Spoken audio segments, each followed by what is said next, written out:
Justice अतर निल्ला साहब ने इमरान खान की लाइव कवरेज के हवाले से एक फ़ैसले के अंदर इजाफी नोट आज जारी किया और इजाफी नोट के अंदर बहुत पावरफुल किस्म की कमेंट्स और ऑब्जर्वेशन उन्होंने तहरीर की हैं। बहुत अच्छा फ़ैसला है और मैं चाहूँगा कि इनके हम तो पढ़ेंगे और प्रोग्राम भी करेंगे, लेकिन इनके साथी जजेस भी इसको पढ़ें। सच्चाई जब भी कोई लिखे, क्योंकि हर एक को मौका नहीं मिलता और हर एक हिम्मत भी नहीं करता, और अगर कोई हिम्मत कर ले तो उसके उस सच को बाकियों को एटलीस्ट पढ़ के तो कुछ सबक भी हासिल करना चाहिए और सीखने की कोशिश करनी चाहिए। उन्होंने सबसे पहले बाकी चीज़ों तहरीर तो जो की एक जो स्टेटमेंट है इमरान खान की नवाज़ शरीफ की, वो यहाँ रिप्रोड्यूस की है। और स्टेटमेंट क्या कहती है? स्टेटमेंट कहती है कि इमरान खान जो फॉर्मर प्राइम मिनिस्टर हैं, उन्होंने जनरल बाजवा को कहा कि जनरल बाजवा सुपर किंग थे and he was above every one else. He was controlling NAB, national accountability bureau, और उनकी मर्ज़ी के बगैर नैब में पत्ता भी नहीं था हिल सकता। ये इमरान खान को उन्होंने कोट किया और उन्होंने लिखा है साथ कि उन्होंने उसको बोला कि वो सुपर किंग थे। फिर उन्होंने नवाज़ शरीफ को कोट किया और नवाज़ शरीफ को कोट करते हुए वो कहते हैं कि समवन एल्स, कोई और वाज रनिंग द पार्लियामेंट। अब प्राइम मिनिस्टर नवाज़ शरीफ हो और कोई और पार्लियामेंट रन कर रहा हो तो ये थोड़ी सी मजाकखेज बात लगती है, लेकिन अगर फॉर्मर प्राइम मिनिस्टर कह रहा है तो फिर कोर्ट्स को इन चीज़ों को नज़रअंदाज नहीं करना चाहिए। बेसिकली पूरा कॉन्टेक्स्ट जो है जस्टिस अतर निल्ला के इस नोट का सारा इसी के इर्द गिर्द घूमता है।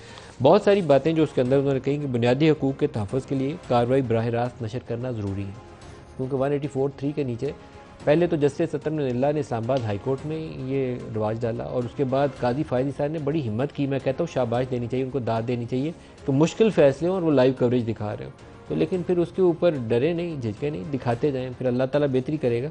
बहुत सारा ज़्यादा ऑब्जर्वेशन भी नहीं पास करनी चाहिए, नाप तोल के ऑब्जर्वेशन देनी चाहिए, लेकिन लाइव कवरेज में अगर इंसाफ करना हो तो फिर खौफ नहीं होना चाहिए।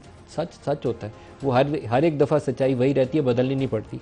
जुल्फ़िकार अली भुट्टो, बेनज़ीर और नवाज़ शरीफ आम कैदी नहीं थे। साबिक़ वज़ीर-ए-आज़म के ख़िलाफ़ नैब इख्तियारात का गलत इस्तेमाल किया जाता रहा। साबिक़ वज़ीर-ए-आज़म को अवामी नुमाइंदा होने पर तज़लील का निशाना बनाया गया।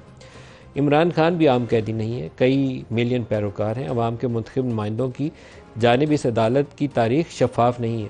दहाइयों बाद नाकाबिल तलाफ़ी नुकसान से बेहतर है अवामी नुमाइंदों के हक़ में फ़ैसला दिया जाए।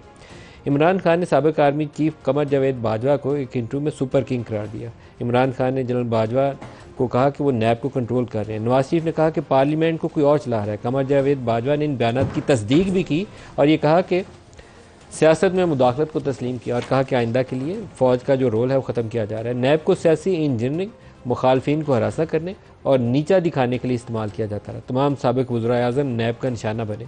इस्टेब्लिशमेंट और अदलिया के गठजोड़ की वजह से अवामी नुमाइंदों से बदसलूकी की जाती रही। नैब की वजह से मुल्क को नाकाबिल तलाफ़ी नुकसान पहुँचा। नैब की वजह से ही शाहिद खाकान अब्बासी, नवाज़ शरीफ, यूसुफ रज़ा गिलानी की तज़लील भी की गई। जो अल्फाज उन्होंने तहरीर किए हैं इन वज़ीर-ए-आज़म का नैब के हाथों जो सलूक हुआ, उन्होंने लिखा कि ह्यूमिलिएट, वायलेट द डिग्निटी। ये बुनियादी तौर पर दो अल्फाज का चुनाव जो उन्होंने किया, डिग्निटी की भी वायलेशन की गई और उनको ह्यूमिलिएट किया गया। अब जब ये सारी बातें लिख ली जाएँ तो फिर इस अदालत के सामने जितने पॉलिटिकल केसेस हैं उनका फ़ैसला करते हुए किसी एक जज को भी उनके कदम डगमगाने नहीं चाहिए। जब ये बात रजिस्टर कर रही है सुप्रीम कोर्ट ऑफ पाकिस्तान, उन्होंने यूज़रपर भी लिखा, भुट्टो की फांसी का तज़किरा करते हुए लिखा कि उस वक्त एक यूज़रपर था, गासिब था हुक्मरान। एक दफ़ा पहले पाकिस्तान में यूज़रपर का जिक्र आया, लेकिन ये दूसरा मौका है कि जनरल ज़िया के मामले में जस्टिस अतर निल्ला ने यूज़रपर का लफ्ज़ इस्तेमाल किया। जब ये सारी चीज़ें आप लिख रहे हैं तो बाकी फ़ैसलों में मैं पूरी कभी उम्मीद करता हूँ कि उसकी रिफ्लेक्शन नज़र आएगी।